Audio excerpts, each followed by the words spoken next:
नमस्कार बंधुओं, मैं आप सभी का अपने YouTube चैनल इंडिया डिफेंस में आप सभी का स्वागत करता हूं। आज हमारा जो वीडियो बनाने का पर्पज़ है वो है कोयला के बारे में बताना। जितने भी उससे आए हुए क्वेश्चन हैं और जो बन सकते हैं वो सभी क्वेश्चन हम आपको एक वीडियो में कवर करने का प्रयास करेंगे। चलो देखते हैं। शुरुआत करते हैं ईंधन से। देखो ईंधन क्या होता है।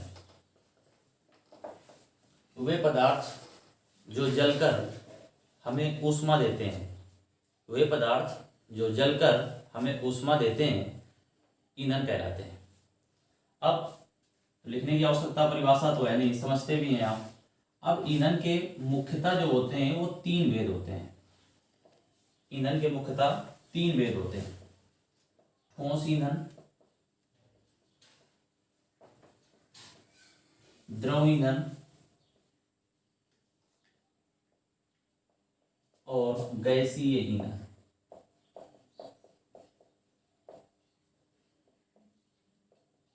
अब ठोस ईंधन के अंतर्गत हम पढ़ेंगे ठोस ईंधन कौन कौन से होते हैं। लकड़ी, कोयला, इसमें कोयला आया, लकड़ी, कोयला, चारकोल और कोक, इतने ईंधन आते हैं ठोस ईंधन के अंतर्गत। अब द्रव ईंधन के अंतर्गत कौन कौन आते हैं जानते हैं आप। डीजल, पेट्रोल, केरोसिन आदि। अब बात आती है गैसीय ईंधन के अंतर्गत, तो एलपीजी पढ़ते हैं और प्राकृतिक जो गैस होती है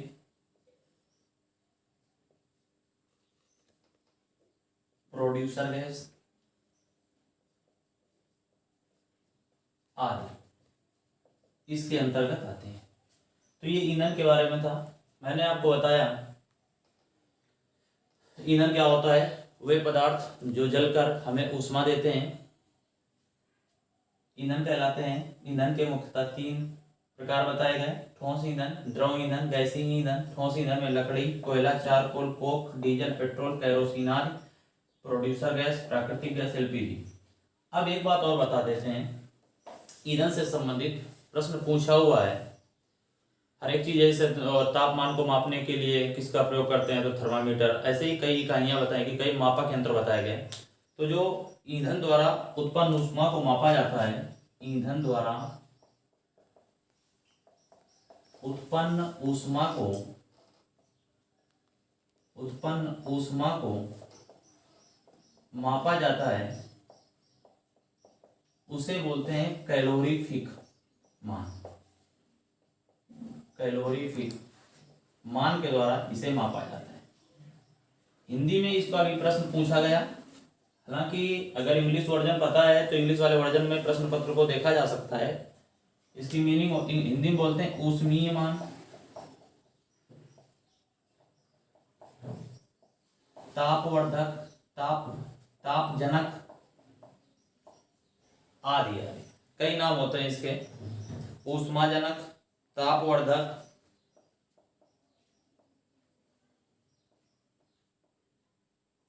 ऊष्मावर्धक,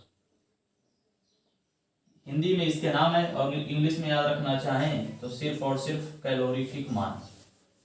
तो यहां तक हमारी बात आपको शायद समझ में आ चुकी होगी। अब जो कि मैंने आपको बताया था, हम आपको कोयला जो कि बहुत प्रश्न पूछे जाते हैं इसको समझते हैं।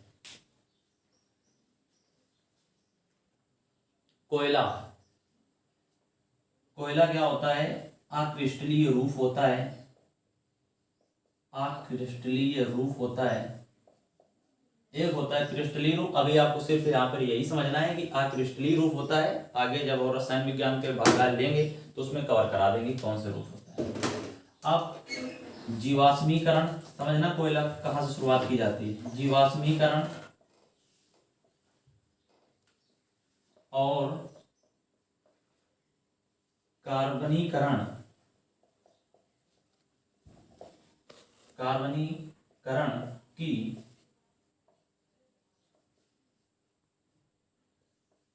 दृष्टिकोण से कोयला 4 प्रकार का होता है। कोयला 4 प्रकार का होता है।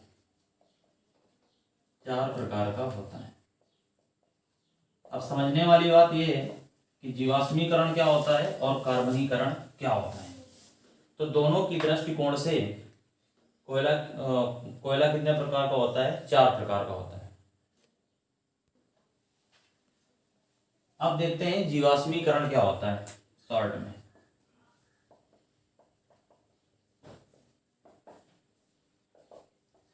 जीवाश्मीकरण यह होता है, अंतर होता है दोनों में। जीवाश्मीकरण होता है जीवित चीजों का औषधि चट्टानों के बीच जम जाना, जीवाश्मीकरण कहलाता है। जीवित चीजों का या जीवों का औषधि चट्टानों के बीच में दब जाना जीवाश्मीकरण कहलाता है। कार्बनीकरण क्या होता है इसको समझिए। उच्च दाब और उच्च ताप और उच्च दाब पर कार्बन की मात्रा का बढ़ जाना, कार्बन की मात्रा का बढ़ जाना कार्बनीकरण कहलाता है। शायद आपको दोनों बातें समझ में आ गई होंगी। इनकी दृष्टिकोण से कोयला के 4 प्रकार होते हैं। इसको हम शॉर्टकट में समझने का प्रयास करेंगे। इससे कम से कम कितने प्रश्न बनेंगे आप खुद समझ लेना। क्या होता है, लिखने का तरीका क्या होगा, हमारी जो ट्रिक होगी कैसे होगी, ABLP हमने लिख लिया।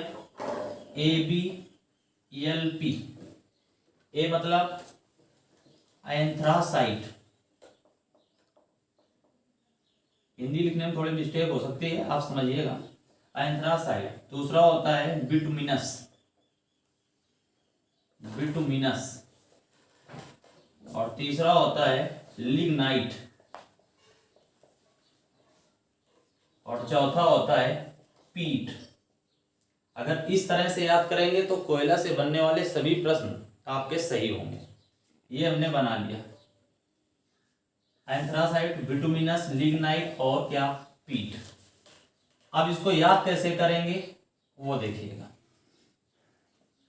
सबसे पहले देखेंगे प्रश्न पूछा कैसे जाता है। सबसे पहले ये पूछा जाता है कि कार्बन की मात्रा सबसे अधिक किस कोयले में होती है, पहला प्रश्न। दूसरा प्रश्न, कार्बन की मात्रा सबसे कम किस कोयले में होती है। उच्च कोटि का कोयला कौन सा होता है, निम्न कोटि का कोयला कौन सा होता है। दूसरे नंबर पर सर्वाधिक कार्बन की मात्रा किसमें अधिक होती है। अब प्रश्न जो बन रहे हैं वो इसी प्रकार से बनते हैं कि दूसरे नंबर पे कौन होता है, तीसरे नंबर पे कौन होता है। तो ये सब बातें आपको समझना होगा। कार्बन की मात्रा,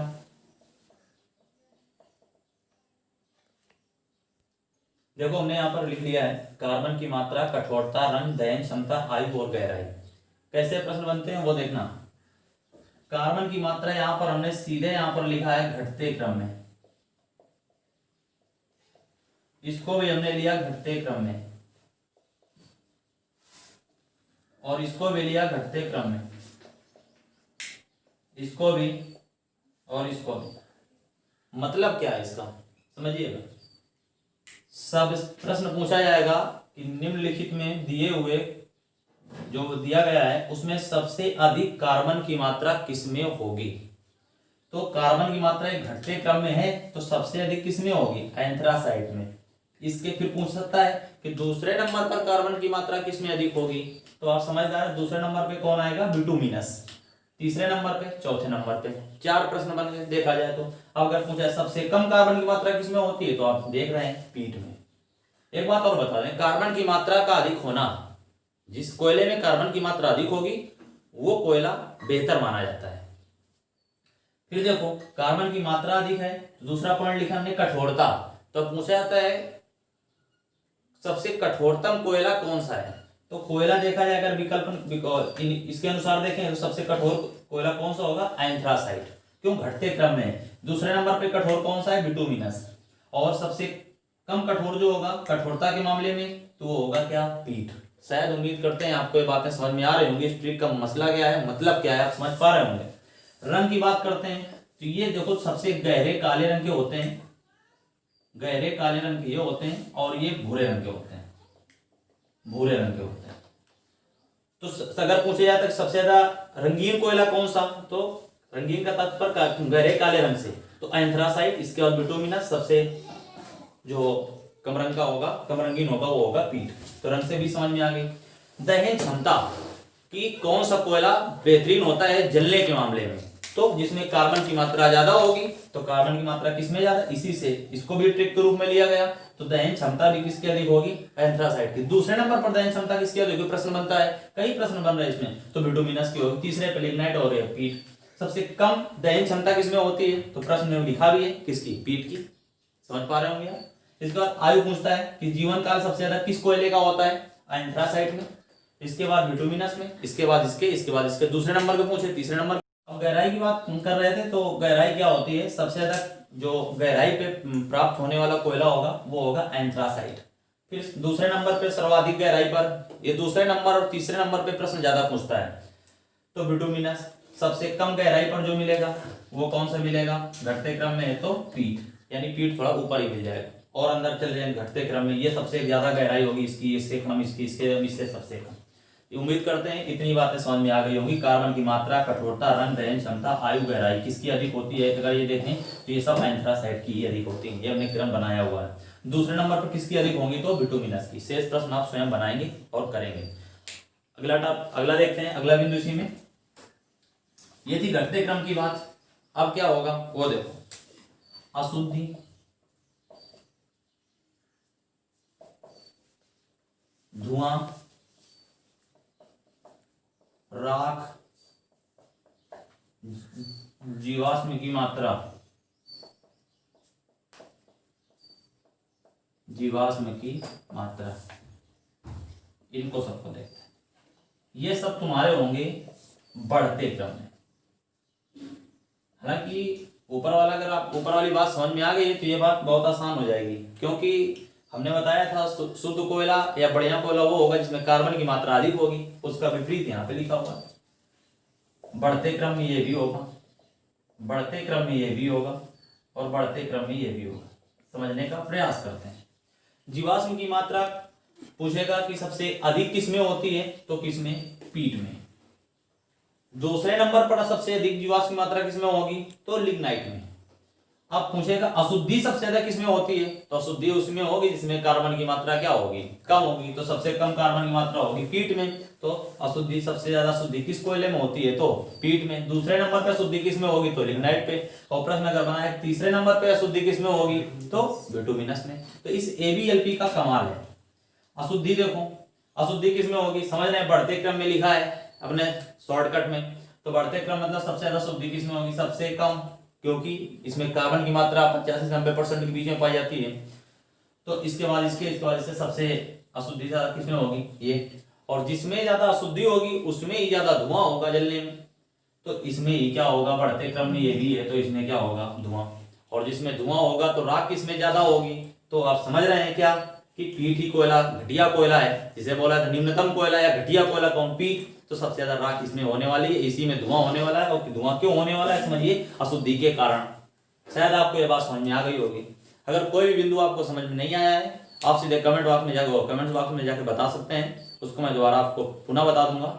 अगर आपको वीडियो समझ में आया हो, लगा हो कि मैंने कुछ सीखा है, तो आप इसे सब्सक्राइब कर लें, लाइक करें, शेयर करें। धन्यवाद।